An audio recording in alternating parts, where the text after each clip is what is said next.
నమస్తే రమ్మగారు. నమస్తే జయ. రమ్మగారు, ఏదైనా మంచి స్టోరీ చెప్పండి. ఎస్ జానకి గారు కొన్ని కథలు పంపించారని చెప్పాను. మనం ఏం చేసాం, పులిరాజు కథ చెప్పుకున్నాం కదా, ఆవిడ ఏమన్నా కథ అని ఇంకోటి పంపారు. కథ పేరే అదా? ఏమన్నా. చిన్నప్పుడు మా అక్కయ్య వాళ్ళ పాప ఒకటి ఆకలిస్తుంది అనేది, అన్నం తింటా, అన్నం ఆకలి కాదమ్మమ్మ, ఏమైనా ఆకలిస్తుంది అని. ఏమైనా ఏదో ఒకటి, అన్నం కాకుండా, అన్నం ఆకలి కాదు. ఇప్పుడు కూడా అదే పెద్దది అయిపోయింది. ఇప్పుడు కూడా పిన్ని ఏమైనా ఉన్నాయా అంటుంది. ఓకే, ఇది ఏమన్నా కథ అనమాట. పూర్వం అట ఒక గొప్ప రాజుగారు ఉండేవారు, చక్రవర్తి. ఆయన చాలా దేశాల రాజ్యాల వాళ్ళు ఆయనకి కింద సామంతులుగా ఉండేవాళ్ళు. అయితే చాలా కాలం పిల్లలు కలగలేదు. భార్యాభర్త ఎన్నో పూజలు, వ్రతాలు, నోములు ఎన్నెన్నెన్నెన్నో చేసేవారు. అయితే ఎంతో కాలానికి ఆయనకి ఒక అందమైన కుమారుడు కలిగేట, చాలా అందగాడు. అయితే చంద్రసేనుడు అని పేరు పెట్టుకున్నారు. చంద్రుడిలాగా ఉన్నాడని చంద్రసేనుడు అని పేరు పెట్టుకున్నారు. ఎంత బాగానో పెంచుకున్నారు. ఈయనకి వేట అంటే చాలా ఇష్టమట. ఈయన ఎప్పుడు వేటకి వెళ్తుండేవాడు. ఒకసారి వేటకి వెళ్ళినప్పుడు పక్క సామ్రాజ్యానికి దగ్గరలో ఉన్న ఒక రాజ్యపు రాజుగారు కూడా అక్కడికి వచ్చాడు. ఈయన చక్రవర్తి, ఆయన రాజు. ఈయన వాళ్ళందరి మీద అది పెద్దవాడు అనమాట. ఆ రాజు ఈయన కలిసి అక్కడ వేటాడుతున్నప్పుడు మధ్యలో ఒకే లేడిని ఇద్దరు ఏం చేసి ఎవరు ముందు కొట్టారో చూసుకుని మాట్లాడుకున్నారు. ఆయనకి వేట అంటే ఇష్టం, ఈయనకి వేట అంటే ఇష్టం. సరే, ఇద్దరు చాలా స్నేహం అయ్యారు. ప్రతిసారి వేటకి వెళ్ళేటప్పుడు ఆయనతో కంపెనీ బాగుండేదన్నమాట, చెప్పుకునేవాళ్ళు. అయితే రాజుగారి అబ్బాయి కొంచెం పెద్దదవుతున్నాడు, ఈ చక్రవర్తి గారి అబ్బాయి. రాజుగారికి కూడా ఒక కూతురుంది, కాంతిమతి. పేరు బాగుందండి కదా. ఈ కాంతిమతి కూడా చాలా అందమైన పిల్లట. అసలు ఎంత అందగత్తో. క్రమంగా పిల్లలు పెద్దవాళ్ళు అయ్యారు, రాజుల స్నేహం కూడా పెరిగింది. చక్రవర్తి చెప్పాడు, మా అబ్బాయి కొంచెం పెద్దవాడు అవుతున్నాడు, వివాహం చేయదలుచుకున్నాము అంటే ఈ రాజుగారికి తన పిల్లని వీళ్ళకి ఇద్దామని ఉంది. కానీ కొంచెం ఆలోచిస్తున్నాడు. అంత పెద్ద రాజు, పెద్ద చక్రవర్తికి ఎట్లా పిల్లని ఇస్తాము అని ఏదో కొంచెం ముందు వెనక ఆడుతూ ఉన్నాడనమాట. అయితే ఏదో సందర్భంలో ఏమనుకున్నారు, అంత మరి పిల్లాడి పెద్ద సంబంధాలు ఇప్పటి నుంచి చూడాలి, ఒక 3-4 ఏళ్లలో చెయ్యాలి. ఇవన్నీ ఆ రోజుల్లో ఏంటంటే ట్రాన్స్పోర్టేషన్, ఫోన్లా ఏమిటున్నాయి. అవును, వీళ్ళందరూ ఉత్తరాలు రాయటము, తర్వాత ఏమో చిత్రపటాలు పంపించడము. మాకు అబ్బాయి ఉన్నాడు, మీకు అమ్మాయి ఏంటో ఇవ్వండి, ఇవన్నీ కనుక్కోవాలి కదా. మీ చిత్రపటాలు పంపండి, చిత్రపటాల గోల ఇదంతా. వీళ్ళంతా రథాలు వేసుకుని, గుర్రాలు వేసుకుని పోవాలి, రావాలి, బోల్డ్ సమయం పట్టేది. ఈ గందరగోళంలో అవుతుంది కదా అని మాట్లాడుకుంటుంటే, అయితే రాజుగారు, చక్రవర్తి అడిగాడు రాజుని, నీకు ఎంతమంది కుమార్తెలు, ఎంతమంది కుమారులు, ఏమిటి అంటే, అమ్మాయి కాంతిమతి పేరు ఎంత బాగుంది అన్నాడు. చంద్రకాంతే, సూర్యకాంతే అన్నాడు. అనేసరికి చంద్రకాంతే ప్రభు, మా అమ్మాయి చాలా అందంగా ఉంటుంది, చాలా మృదువుగా. సూర్యకాంత్ అయితే షార్ప్, చంద్రకాంత్ అయితే మృదువుగా ఉంటుంది, చాలా బుద్ధిమంతురాలు, చాలా అందమైన పిల్ల అని. ఎక్కడైనా ఈ పిల్లకి తగిన అనురూపమైన అందగాడు దొరికితే పెళ్లి చేయాలనుకుంటున్నానంటే, మా అబ్బాయి ఉన్నాడుగా అన్నాడు ఈయన. అసలు ఈయన మొహమాట పడి, కాదండి, ఒక ఊహ వచ్చింది కానీ నేను మిమ్మల్ని అడగడానికి భయపడ్డానంటే, అలా ఏం లేదు, మన ఇద్దరం స్నేహితులు, మేము ఎక్కడి నుంచైనా పిల్లని తెచ్చుకోవాల్సిందే, మన పిల్లలకి పెళ్లి చేద్దాం అనుకున్నారు. ఇప్పుడు వేరే చిత్రపటాల గోల ఏం లేదు, మంచి రోజులు వచ్చినప్పుడు చూసుకుందాం అని వీళ్ళ అమ్మాయిని వాళ్ళ అబ్బాయికి ఇవ్వడానికి ఫిక్స్ అయిపోయారు వీళ్ళిద్దరు. తర్వాత ఏమైంది, కొన్ని రోజులు గడిచేసరికి ఈ పిల్లాడికి ఒక 15-16 సంవత్సరాలు వచ్చినాయి. వాడు ఒక రోజు వేటకెళ్ళాడు. వెళ్తే ఈ రాజుగారి అమ్మాయి కూడా కొంతమంది స్నేహితురాలతో కలిసి అడవిలో వనవిహారానికి వచ్చింది. ఈ అబ్బాయి అమ్మాయి కలుసుకున్నారు, చంద్రసేనుడు కాంతిమతి కలుసుకున్నారు. కలుసుకోవటం మొదలుపెట్టారు. ఈ పిల్లాడికి ఒక 15-16 సంవత్సరాలు, ఆ పిల్లకు 14 ఏళ్ళు. దగ్గర ఏజో 2-3 ఏళ్ళు తేడా ఉంది. ఆ వయసు పిల్లలకి సహజంగా అట్రాక్షన్ ఉంటుంది, ఫ్రెండ్షిప్ కుదిరింది. వీళ్ళిద్దరూ మాట్లాడుకుంటూ ఉండేవాళ్ళు, ప్రతిసారి ఉత్తరాలు రాసుకునేవాళ్ళు, ఈ అడవిలో కలుసుకునేవాళ్ళు. ఈ పిల్లని పెళ్లి చేసుకోవడానికి నిశ్చయించుకున్నాడు. ఒక 2-3 సంవత్సరాలు గడిచేశారు కళ్ళు. అప్పుడప్పుడు కలిసేవాళ్ళు. అప్పుడు ఇలా రోజు కలిసేందుకు లేదుగా, 6 నెలలకి 5 నెలలకి కలుసుకునేవాళ్ళు.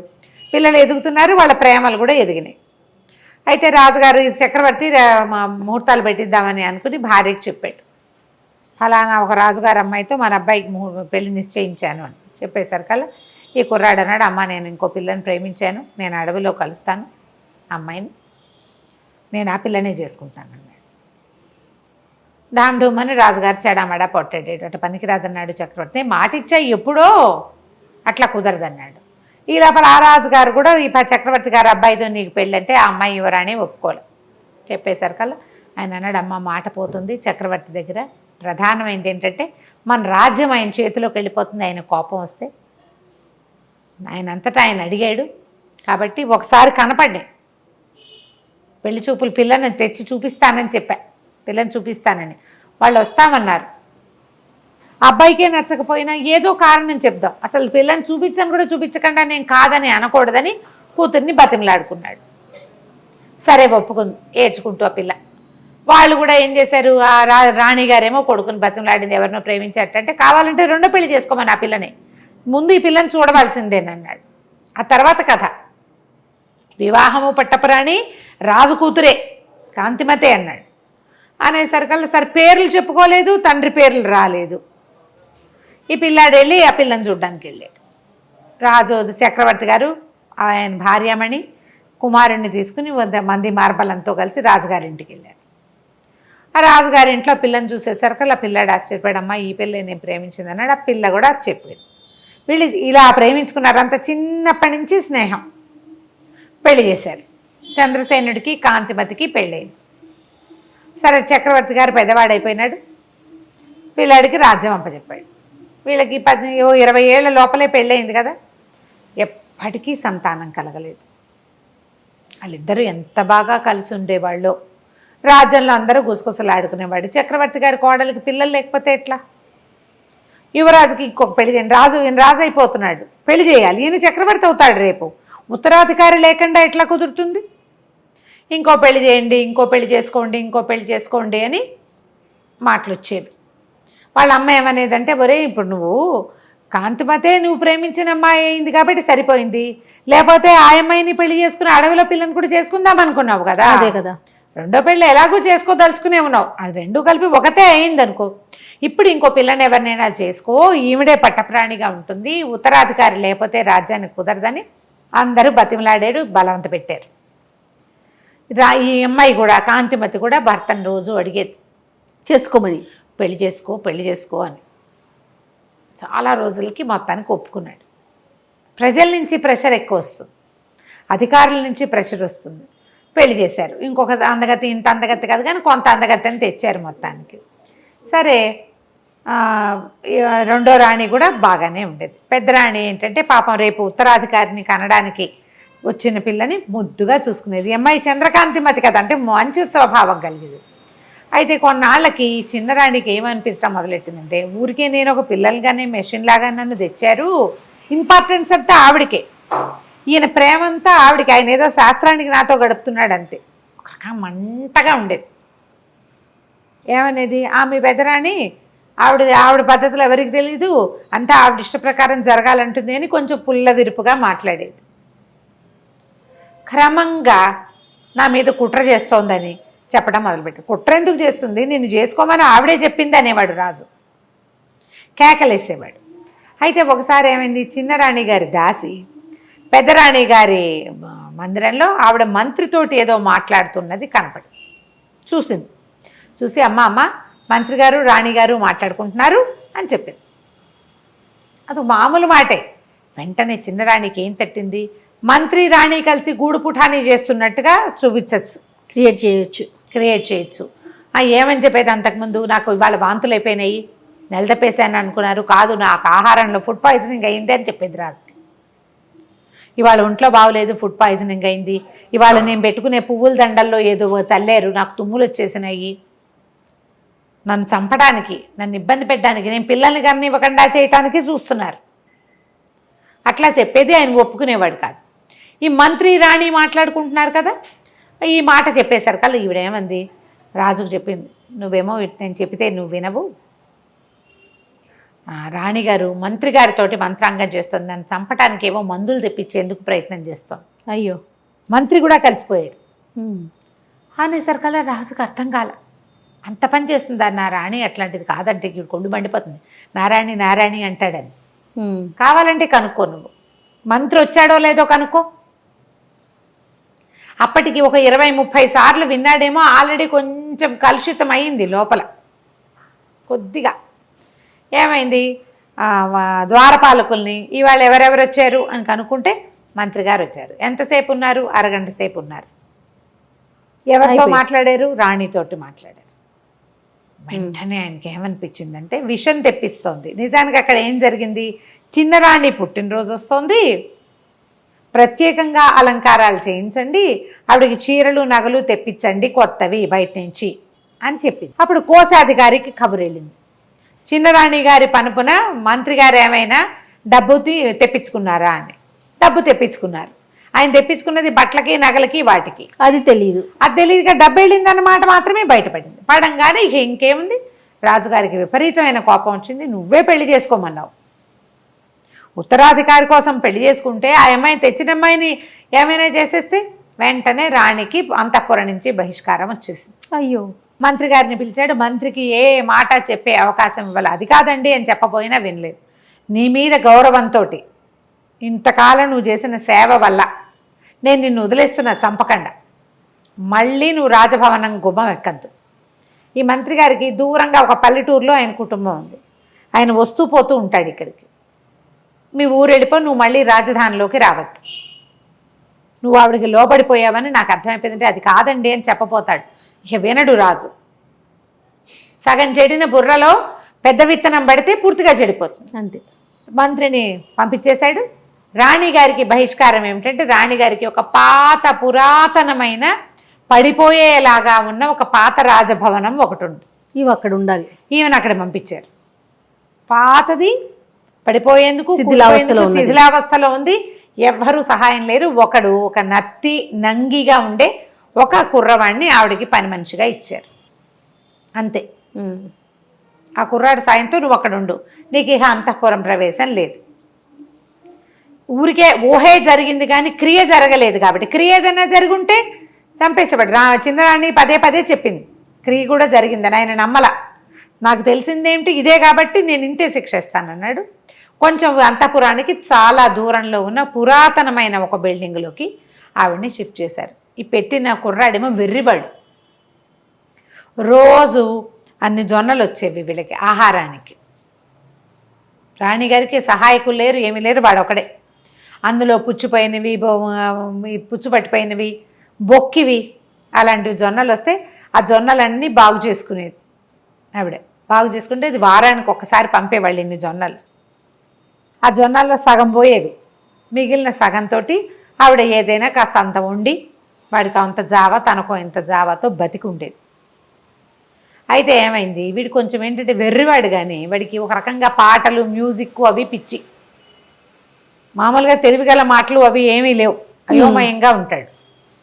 అయితే ఏమైందంటే ఈ జొండలు తెస్తుంటే ఒక దారిలో పెద్ద సన్నాయి మేళము అవి వినపడుతున్నాయి. ఏవో ఫంక్షన్ జరుగుతుంది. ఫంక్షన్ జరుగుతుంటే వీడు ఆ డోల్ శబ్దానికి అనుగుణంగా చిందులేయటం మొదలుపెట్టాడు.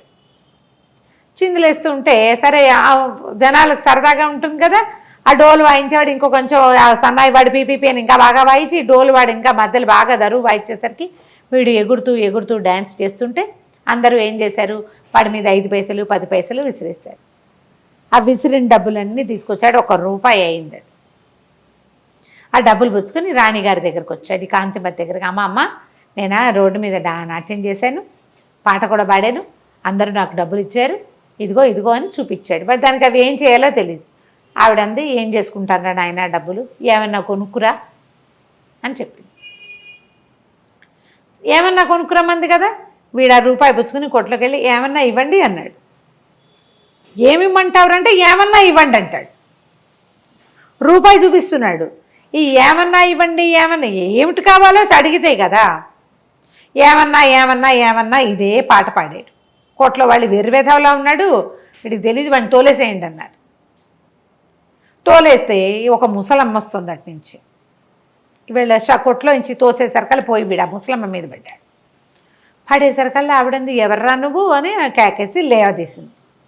లేవదీస్తే, కాదవా నా దగ్గర రూపాయి ఉంది, ఏమన్నా ఇవ్వమంటే ఇవ్వట్లేదంటే ఆవిడ పక్కపక్క నవ్వింది. ఊరిని అట్లా గుట్రా, ఆ రూపాయి ఇడితే నేనే ఏమన్నాను, నన్ను తీసుకెళ్ళు, రూపాయి ఇవ్వు, నా పేరే ఏమన్నా.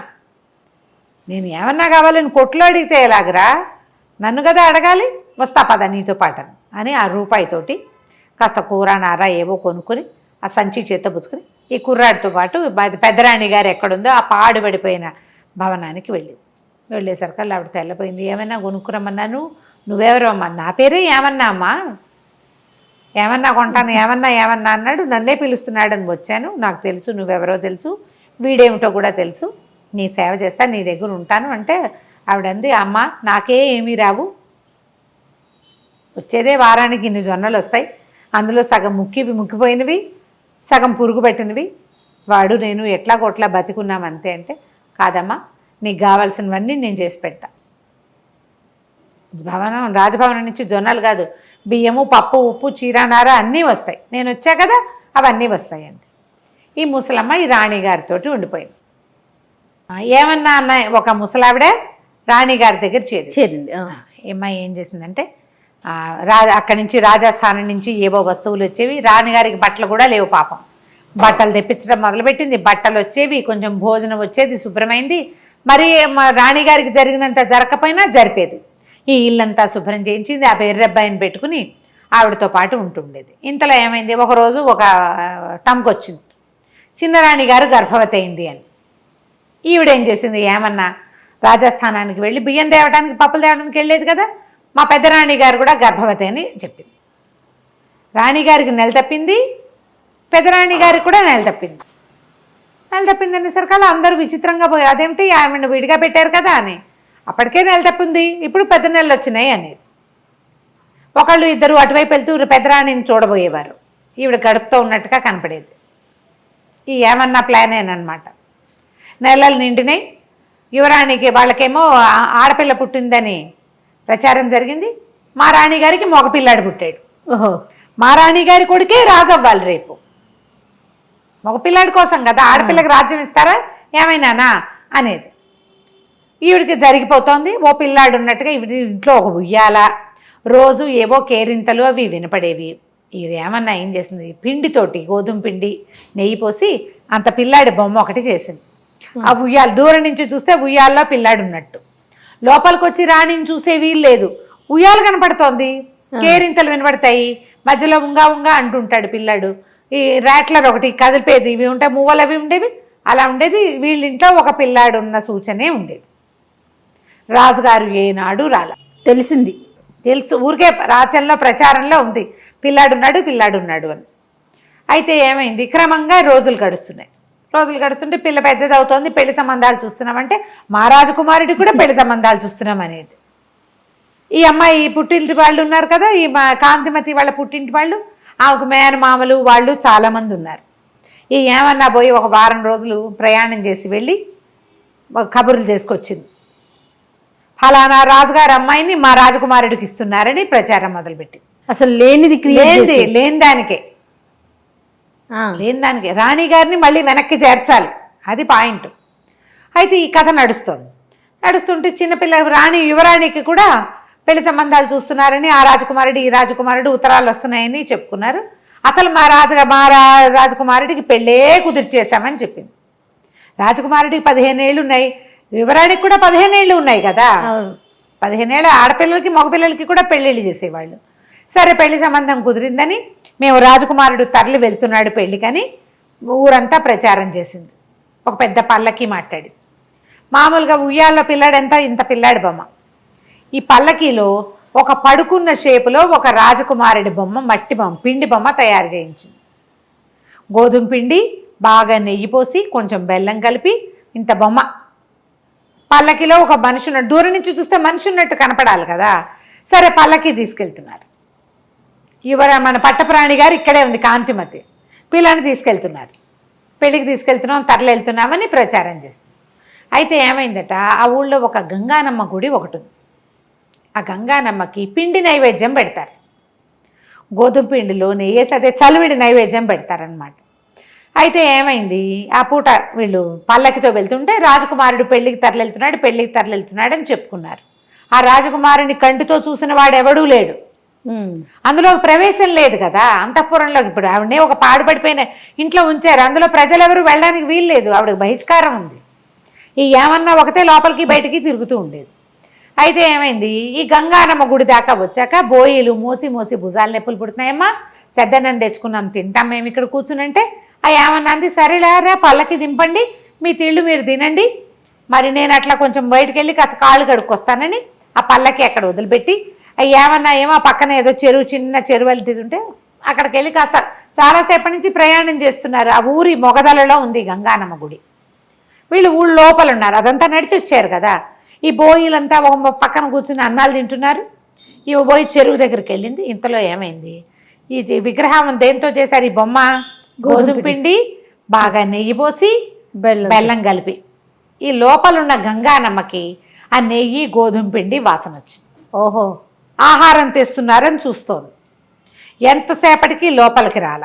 మామూలుగా అమ్మవారి నైవేద్యం ఎంత పెడతారు, ఇంతదే మనం చలివిడి చేస్తే గుమగుమలాడుతుంది. అంత ముద్దతో చేసిన 15 ఏళ్ల పిల్లాడి బొమ్మ ఎంత వాసన వస్తుంది. ఆమె కాస్త ఇట్లా కూర్చుని ఉంటుంది పీట మీద కూర్చుని, ఆవిడ లేచింది, లేచి గుళ్ళోంచి బయటకు వచ్చింది. బయటకు వచ్చి వాసన పీలుస్తుంటే చూస్తే పల్లకీలో కనపడుతోంది గోధుమ పిండి ముద్ద.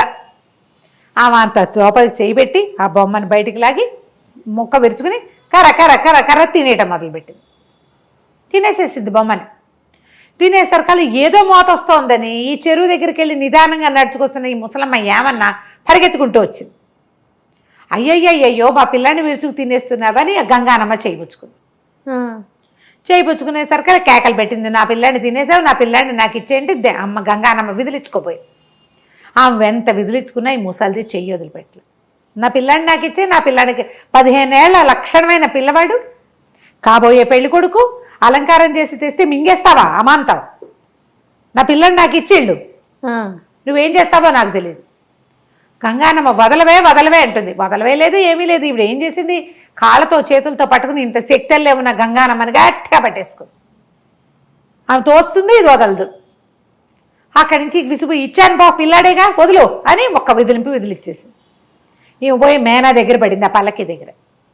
గంగానమ్మ దబా దబా అడుగులు వేసుకుంటూ లోపలికి వెళ్ళిపోయింది గుళ్ళోకి. ఇంతలో ఈ మేనా దగ్గర పడింది కదా, మేనాలో ఏమిటో మేనా ఇలా కర్టెన్ పక్కకు తొలిగేసరికల్లా అక్కడ ఒక 15 ఏళ్ల పిల్లాడు పడుకుని ఉన్నాడు. బొమ్మ ఉంది మొదట, బొమ్మ ప్లేస్లో లక్షణంగా అమ్మవారు ఇచ్చిన అనుగ్రహం కదా. ఆ పిల్లాడినే విరుచుకు తిన్నాను అనుకుని పిల్లాడిని ఇచ్చేసానంది.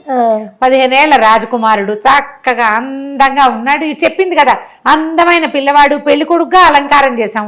ఒక అందమైన పిల్లాడు పెళ్లి కొడుకుగా అలంకరింపబడి ఏ పడుకున్న పోజులో ఆ బొమ్మను పెట్టిందో అదే పోజులో కనపడ్డం మొదలుపెట్టి.